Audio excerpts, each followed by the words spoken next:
안녕하세요, 영선배입니다. 오늘은 예비 창업자 및 초기 창업자가 어려워하는 세무 관련 이야기를 잠시 해볼까 합니다. 세금은 각 업종마다 다릅니다. 제조, 유통, 서비스 조금씩 다르지만 기본적인 개념은 비슷합니다. 오늘은 기본적인 개념에 대해서 이야기해 보도록 하겠습니다. 사업자 등록증이 나오면 실적이 있건 없건 부가세 신고를 해야 합니다. 간이가세자는 1년에 1번, 일반가세자는 1년에 2번, 종합소득세는 1년에 1번 이렇게 신고를 해야 되죠. 세금이라는 것이 굉장히 복잡합니다. 단기간에 마스터한다는 것은 무리입니다. 우리가 세법에 대해서 다 파악할 수는 없지만 그래도 전체적인 개념과 흐름만 잡아도 큰 도움이 될 것이라 생각됩니다. 내가 사업을 하면서 어떤 세금을 내야 하고 그 세금이 왜 나오는 거며 대략 어느 정도 금액이 나올 것이다 라고 예상만 해도 되죠. 그래야 세금을 고려하면서 매출을 일으킬 것인지 아니면 경비를 언제 발생시킬 것인지를 판단할 수 있습니다. 창업을 하면 세금과 관련된 선택을 항상 해야 합니다. 전체적인 흐름을 이해하고 내게 미칠 영향을 예측하고 결정해야 합니다. 세무서는 사업을 내는 순간 사업자의 자금 내역에 대해서 파악하기 시작합니다. 전산이 다 보고 있습니다. 주먹국으로 하면 곤란한 상황이 발생할 수도 있습니다. 세금에는 국세와 지방세가 있습니다. 창업과 관련된 세금은 대부분 국세입니다. 국세의 특징은 시청에서 나오는 지방세하고 다르죠. 지방세의 세금은 금액이 딱딱 정해져 있는 경우가 많지만 국세는 내가 신고를 해야 됩니다. 매출액과 매입 그리고 이익을 계산하여 내가 신고를 해야 되죠. 그래서 세금이 이 정도 나옵니다 라고 신고를 해야 됩니다. 세무서가 일방적으로 얼마 내시오 이렇게 고지하지 않습니다. 사업과 관련된 세금의 대원칙은 실질과세입니다. 실질 경비를 세무서가 알 수가 없죠. 그래서 내 상황에 맞는 신고를 해봐라. 그래서 우리가 가지고 있는 자료와 맞는지 비교해 볼게 이렇게 하는 거라고 생각을 하시면 됩니다. 세금은 이익이 나야 내는 거죠. 세금은 내가 생각하고 이해를 해야 됩니다. 번 게 있어야 내는 게 세금입니다. 소득이 있는 곳에는 항상 세금이 함께 있다라고 생각하시면 됩니다. 뉴스를 보면 세금을 탈세하다 걸려 징수당하는 기사들이 가끔 나옵니다. 다양한 사건, 사고들로 인해 물장부들이 근절되는 계기들이 많이 되었다고들 합니다. 요즘에는 다 전산으로 거래하죠. 신용카드로 거래하고 이러다 보니 물장부를 쓰면 안 됩니다. 결국 다 걸리게 되어 있다 이런 얘기들을 많이들 하시더라고요. 진정한 의미의 절세를 찾아야 됩니다. 내가 신고 방향을 어떻게 잡아갈 것인가 그리고 어떻게 논리 있게 절세를 할 것인가 절세 전략이 중요합니다. 탈세는 안 됩니다. 절세와 탈세 비슷한 듯 해도 완전히 다르죠. 2023년 절세의 출발점은 나의 사업과 관련된 매출과 경비를 빠짐없이 누락 없이 챙기는 것이 절세의 출발점입니다. 매출과 매입과 관련된 모든 자료를 누락 없이 챙겨야 합니다. 다 모아두고 그 다음에 어떻게 하느냐가 중요합니다. 내가 잘 모를 때는 전문가를 찾아가서 상담을 하시면 됩니다. 여기서 기억해야 될 것은 선상담 후 신고입니다. 선신고 후 상담을 하게 되면 이미 신고가 되어 있어서 상담의 의미가 없을 수도 있습니다. 몇 년 전부터 국세청에서는 빅데이터 센터를 운영하고 있죠.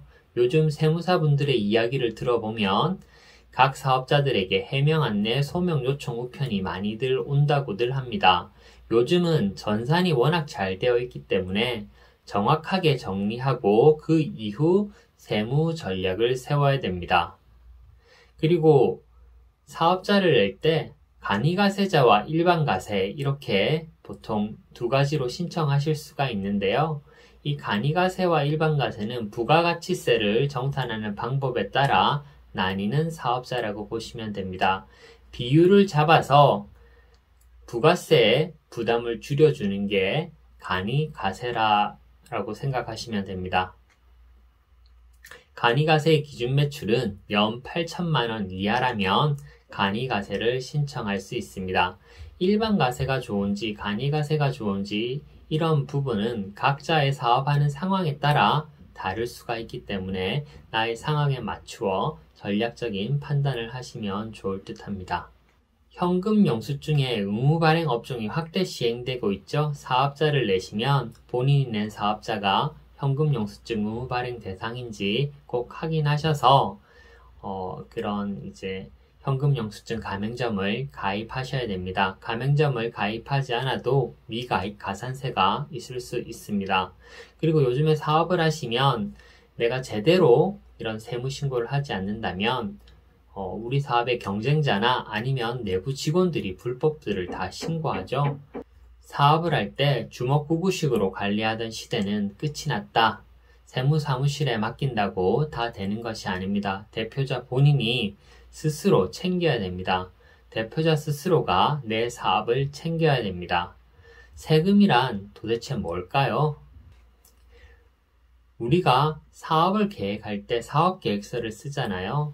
사업계획서를 보통 창업하기 전에 쓰기도 하고, 사업을 하시는 분들은 내년도 사업계획, 이렇게 중기, 장기 사업계획들도 쓰시잖아요. 그러면 예상 매출, 예상 비용, 이익, 손익분기점, 그리고 자금 회수는 언제 되겠다 등등의 여러 가지 사업의 내용들을 쓰시는데, 보통 우리가 사업계획서를 쓸 때 세금에 대한 지출은 보통 계획하지 않는 경우가 많습니다.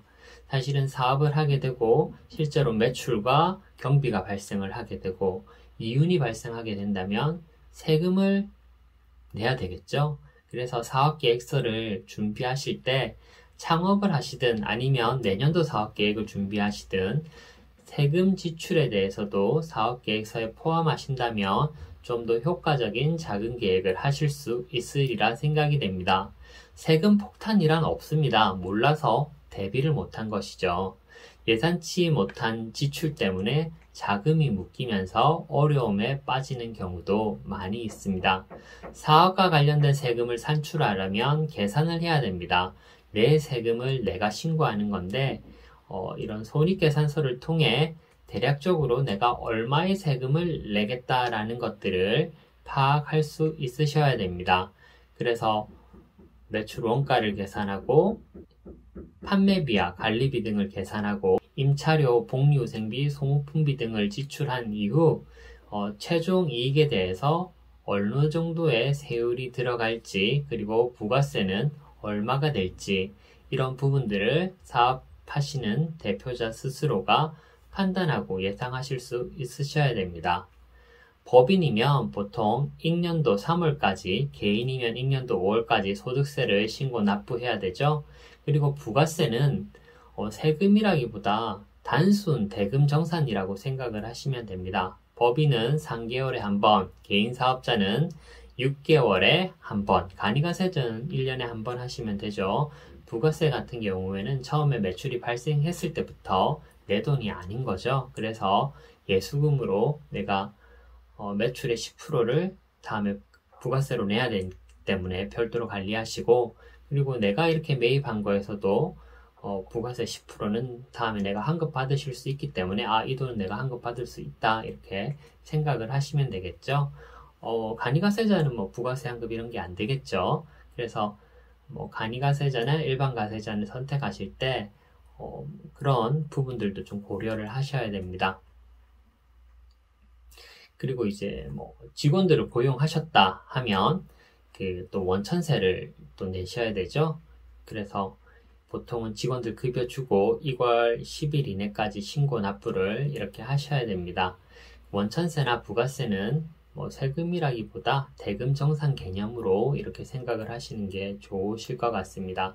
그리고 이런 원천세와 부가세를 통해 나의 매출 및 경비를 확정하는 이런 역할들도 하게 되고, 이러한 이제 지출을 통해서 나의 손익계산서를 또 채워가는 그런 역할도 할 수 있다라고 생각을 하시면 됩니다. 최근에는 또 이렇게 사업이 어려워서 부가세 체납들이 굉장히 많다 하더라고요. 인건비가 계속 오르고 아니면 매출은 발생했는데 수금을 못해서 내가 낼 돈이 없는 그런 대표님들도 많으시다고 하시더라고요. 세금 계산서는 재화가 공급된 때 세금 계산서가 발행되는데 수금이 되지 않더라도 이미 이렇게 계산서가 발행됐고 부가세가 발생을 하죠. 내가 수금을 못했지만 부가세는 또 납부해야 되는 의무가 발생을 합니다. 그래서 참 이렇게 매출이 발생했는데도 수금이 안 된다면 참 이중적으로 곤란한 상황이 생기죠. 돈도 못 받았는데 세금도 내야 되고 뭐 이런 경우들도 있을 수 있다라고 생각을 하시면 되겠네요. 내가 신고한 소득 금액이 얼마일까? 내가 신고한 소득 금액으로 이렇게 신고했을 때 세율이 얼마나 될까? 우리나라 세금은 누진세 구조입니다. 내가 신고 들어간 소득이 얼마이고 몇 프로의 세율을 이렇게 부담해야 되는지 각 사업자의 대표님들이시라면 알고 계셔야 됩니다.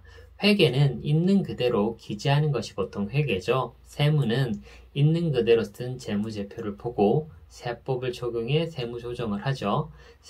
손익계산서에서 출발해서 세법을 적용해서 산출을 하게 됩니다.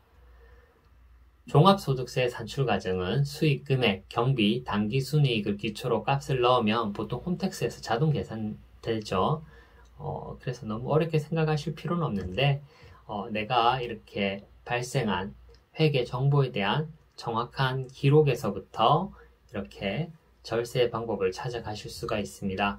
물론 내가 어떤 게 경비가 들어가고 아니면 경비가 들어가지 않는지 이렇게 잘 모를 때는 잘 정리한 이후에 세무 전문가를 찾아가셔서 이렇게 도움을 받으시면 훨씬 더 효과적으로 대응하실 수 있으리라 생각이 됩니다. 개인 사업을 처음 시작하실 때 개인 사업자로 이렇게 하시잖아요. 보통 1인 회사에서는 식대가 경비 처리가 되지 않습니다. 세무서에서는 돈을 벌었으면 세금 내고 밥 먹어라. 프리랜서는 식대가 경비 처리가 되지 않거든요. 그런데 내가 고용을 하나 하는 순간, 채용을 한 명 하는 순간 식대가 바로 경비 처리가 되죠. 세무서에서 이렇게 생각을 할 수가 있습니다. 이제 직원을 뽑았으니 직원들은 밥 사주가며 일을 시켜야지. 이렇게 또 바라보는 관점이 달라질 수 있는 겁니다. 그래서 이 인건비를 이렇게 있느냐 없느냐에 따라서도 경비를 어떻게 처리할지에 대해서 굉장히 달라질 수 있는 거죠. 그리고 식당 영수증에서도 접대비가 될 수도 있고 복리후생비가 될 수도 있고 굉장히 다양한 처리 방식이 있을 수 있는데 그런 부분들은 내가 잘 모르지만 내가 일단은 잘 정리한 이후에 다음에 이제 이런 신고를 할 때 가까운 이런 세무서 사무실이나 이런 데서 상의해 보면서 우리 쪽에서 절세할 수 있는 방안들, 경비 처리할 수 있는 방안들을 이렇게 적법한 이런 절차나 그런 과정에 따라서 진행을 하시면 또 효과적인 세무 관리가 될 수 있으리라 생각이 됩니다. 그리고 사업자 등록 시기는 가급적 연말로 잡아서 이렇게 매출을 조금 이렇게 찍고 다음 해로 넘어갔을 때 또 여러 가지 의사결정할 수 있는 기회들이 있을 수 있습니다.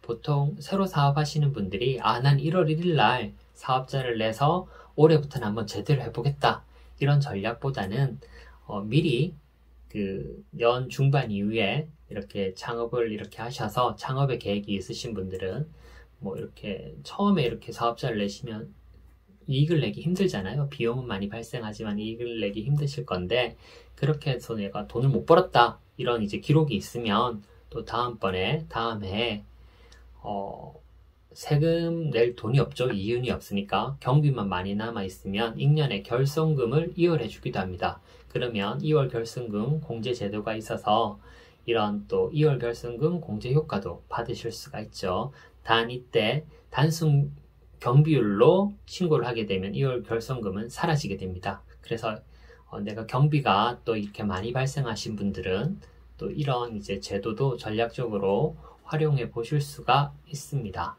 오늘 짧은 시간 세금에 대해서 이런저런 이야기들을 많이 드렸는데요. 사실은 세무라는 것이 굉장히 어렵습니다.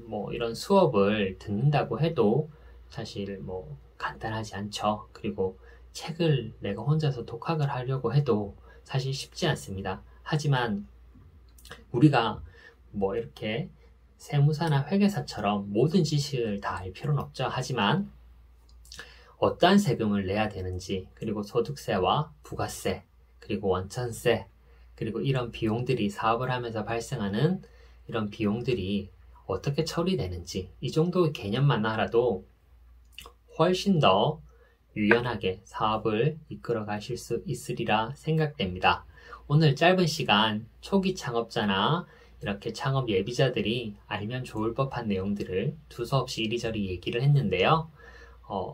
이 사업을 할 때 세금이 굉장히 어려운 부분이 될 수 있습니다. 그래서 내가 완전히 자세하게 알지는 못하더라도 대략적인 개념과 어느 시점에 어떠한 일을 해야 된다 정도의 내용만 알아도 여러분들의 이런 창업과 사업에 큰 도움이 되실 수 있다고 생각됩니다. 계속 공부해야겠죠? 저도 계속 공부를 해보려고 합니다. 영선배 꿀팁 오늘은 여기서 마치겠습니다. 감사합니다.